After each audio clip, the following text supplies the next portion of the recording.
গতকাল মনে হয় প্রায় 16-17 বছর পর নিজেই ভোট দিলাম নিজের। আপনারা জানেন কালকের নির্বাচনে মানুষ 147টা কেন্দ্র আমাদের, এটা বাংলাদেশের মধ্যে কয়েকটা আসনে হইতে পারে দৃষ্টান্ত, প্রতিটা আসনে তিনি বিজয় অর্জিত করেছেন। প্রতিটা আসনের ভোটার তাকে মনে প্রাণে ভোট দিয়েছে। এটা একটা বিশাল ব্যাপার। না এটা আপনারা জানেন, উপচোপড়া ভিড় তো ছিল না। আমরা তো গত নির্বাচনগুলোতে মানুষ ছিল না, বলতে হয় 4 পায়ের পশু বসে থাকতো। আপনারা ছবি দেখছেন, আপনারা সাংবাদিকরাই সেগুলো প্রচার করছেন। প্রিয় দর্শক, এই মুহূর্তে আমরা কথা বলবো ঢাকা 20 ধামরাই পৌর বিএনপির যে সাধারণ সম্পাদক মোহাম্মদ আশিকুজ্জামান স্বপন। তিনি কিন্তু আমরা দেখেছি তো দীর্ঘদিন ধরে এই বিএনপির সাথে যুক্ত আছেন এবং লড়াই সংগ্রাম দুর্দিনেও কিন্তু তিনি বিএনপিকে ছেড়ে কোথাও যাননি। তিনি কিন্তু বিএনপির সাথে সেই শুরু থেকে আজ অব্দি আছেন। তো আমরা সেই সংগ্রামী নেতার কাছে যাব তার উদ্দেশ্যে কিছু প্রশ্ন করার জন্য। আচ্ছা, আপনি যদি বলতেন ঢাকা 20 ধামরাইয়ের গতকালকের ভোটের ব্যাপারে, সেক্ষেত্রে আমরা দেখেছি তিনি কিন্তু ঢাকা 20-এর যে মনোনীত প্রার্থী আলহাজ তমিজউদ্দিন, যিনি ধানের শীষ থেকে মনোনীত হয়েছিলেন, তিনি কিন্তু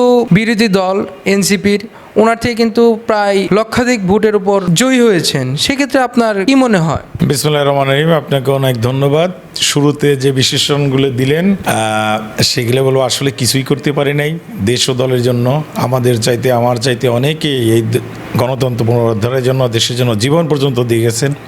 তাদের আত্মার মাগফিরাত কামনা করছি। আমরা এখনো আসলে ওই অর্থে কিছু করতে পারি নাই। দোয়া করবেন দলের দুঃসময় যেভাবে ছিলাম, সুসময়ে যেন নিজেদেরকে ধরে রেখে শহীদ রাষ্ট্রপতি জিয়া রহমান, দেশনায়ক তারেক রহমান, দেশনেত্রী এবং খালেদা জিয়ার যে আদর্শ, বিশেষ করে আমার নেতা আলহাজ তমিজউদ্দিন দীর্ঘ 40 বছরে যে ত্যাগ তিতিক্ষা এবং অন্যায়ের বিরুদ্ধে তার যে অবস্থান, দুর্নীতির বিরুদ্ধে তার অবদান, সততার যে উজ্জ্বল দৃষ্টান্ত তিনি স্থাপন করেছেন, তার সুনাম অক্ষুণ্ণ রেখে যেন চলতে পারি, সেটাই হবে আমার ব্যক্তিগত এবং আমার দলের সবচেয়ে বড় পাওয়া। আর যে প্রশ্ন করলেন সেটা হচ্ছে যে হ্যাঁ, আপনারা জানেন দীর্ঘদিন পর মানুষ তার নিজের ভোটটা নিজে দীর্ঘ 17 বছর পর সারা বাংলাদেশের মতো এই ঢাকা বিশ্ব প্রদান করলো। এইটা হচ্ছে বড় অর্জন আমাদের জন্য, আমরা যারা রাজনীতি করি। এই ভোট অধিকারটা ছিনিয়ে নিয়েছিল একটি চক্র। আমি গতকাল মনে হয় প্রায় 16-17 বছর পর নিজেই ভোট দিলাম নিজের। এই যে মানুষের যে প্রাপ্তিটা, যার অধিকারটা তাদের মধ্যে আমরা পৌঁছে দিতে পেরেছি আমরা যারা রাজনীতি করি, এটাই হচ্ছে বড় বিজয়। আর আলহাজ তমিজউদ্দিন উনি বাংলাদেশের মধ্যে একজন সৎ নেতা, যোগ্য নেতা এবং জনগণের কথা বলার মতো একজন নেতা, এটা মানুষ জানে। তাকে যারা ব্যক্তিগতভাবে পরিচয় নেয় তারাও তার নাম উপর জানে যে আলহাজ তমিজউদ্দিন। আর কিছু লাগে, উনি আমাদের একজন নিরাপত্তার প্রতীক। সে অনুযায়ী আমাদের নমিনেশনটা অনেক পরে হয়েছে, উনি সময় পায় নাই। বিশাল একটি উপজেলা, 16টি ইউনিয়ন, একটি পৌরসভা। আমার মনে হয় না যে উনি কারো কাছে পৌঁছতে পারছে, যে একটা ভোটের মধ্যে সবার কাছে কথা বলা, পৌঁছানো, আরও ব্যাপক ব্যবধান হতো আমরা ধারণা করি। তো এই স্বল্প সময়ের মধ্যে যতটুকু মানুষ তার পাশে দাঁড়িয়েছে, আমরা বিএনপির পক্ষ থেকে, তার পক্ষ থেকে ধামরাইয়ের ভোটারদের ধন্যবাদ জানাচ্ছি, শুভেচ্ছা জানাচ্ছি, অভিনন্দন জানাচ্ছি এবং প্রতিশ্রুতি এটাই যে আমরা মানুষের পাশে থাকবো, মানুষ যেভাবে বিপদে আমাদের পাশে ছিল, এটাই আর কি। আচ্ছা, যেহেতু আলহাজ তমিজউদ্দিন এখানে বিপুল ভোটে জয়ী হয়েছে, সেক্ষেত্রে আপনাদের গোটা দলের কি মনে হয় আগামী দিন আপনাদের সর্বপ্রথম যেটা করার দরকার, যে উন্নয়নটা করার দরকার, সেটা কি হতে পারে? না, উন্নয়ন হচ্ছে প্রথম হচ্ছে মানুষের মধ্যে সম্পর্ক স্থাপন করা, ধামরাইয়ের মানুষের মধ্যে কনফিডেন্স লেভেলটা বাড়ানো, যে না, আমাদের একজন নেতা আছে যার নেতৃত্বে ধামরাই এগিয়ে যাবে, ধামরাইয়ের প্রতিটা সেক্টর মানুষ এগিয়ে যাবে। যে আজকে শিক্ষিত একটা ছেলে, সে বেকার বসে আছে, সে জানে না তার চাকরির নিশ্চয়তা কি। একজন শ্রমজীবী মানুষ তার কাজ করে সে নিশ্চয়তা পান আছে সঠিকভাবে বাসায় ফিরতে পারবে কিনা। একজন বাবা মা জানে না তার সন্তানটাকে মাদক মুক্ত রাখতে পারবে কিনা। এর একমাত্র শেষ ঠিকানা আমি বলবো আলহাজ তমিজউদ্দিন হিসাবে মানুষ মনে করে ধামরাই। ওনার নেতৃত্বে ধামরাই সেরকম একটি মাদক মুক্ত, সন্ত্রাস মুক্ত একটি সুন্দর ধামরাই হবে, এইটাই হলো বড় প্রত্যাশা।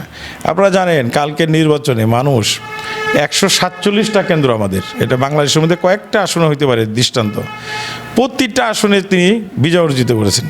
প্রতিটা আসনের ভোটার তাকে মনে প্রাণে ভোট দিয়েছে। এটা একটা বিশাল ব্যাপার। জয় পরাজয় আছে, কেউ ধরেন 10,000 ভোটে পাশ করতেছে, কেউ 1 লাখ ভোটে পাশ করতেন। কিন্তু তমিজউদ্দিন, আলহাজ তমিজ ভাই যেটা করলেন, 147টা কেন্দ্রের মধ্যে উনি বিজয় অর্জন করছেন।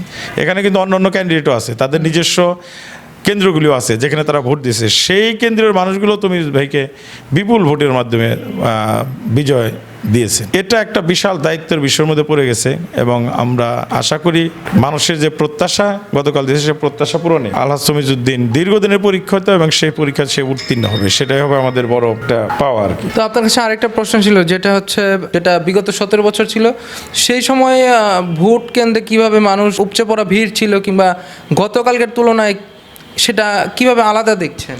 না এটা আপনারা জানেন, উপচোরা ভিড় তো ছিল না। আমরা তো গত নির্বাচনগুলোতে মানুষ ছিল না, বলতে হয় চার পায়ের পশু বসে থাকতো। আপনারা ছবি দেখছেন, আপনারা সাংবাদিকরাই সেগুলো প্রচার করছেন। এবং ভোটার কেন, কোনো প্রার্থীও ভোট দিতে পারে নাই, প্রার্থীও ভোট দিতে পারে না, প্রার্থী নিজের ভোট দিতে পারে নাই, সেরকম একটি আমরা শুনেছি হচ্ছে মৃত মানুষের ভোটও নাকি হয়ে গেছে। হ্যাঁ সেটা হয়েছে, দেখা গেলো অপর যে প্রার্থী ছিল তারা নিজের ভোট নিজে দিতে পারে নাই।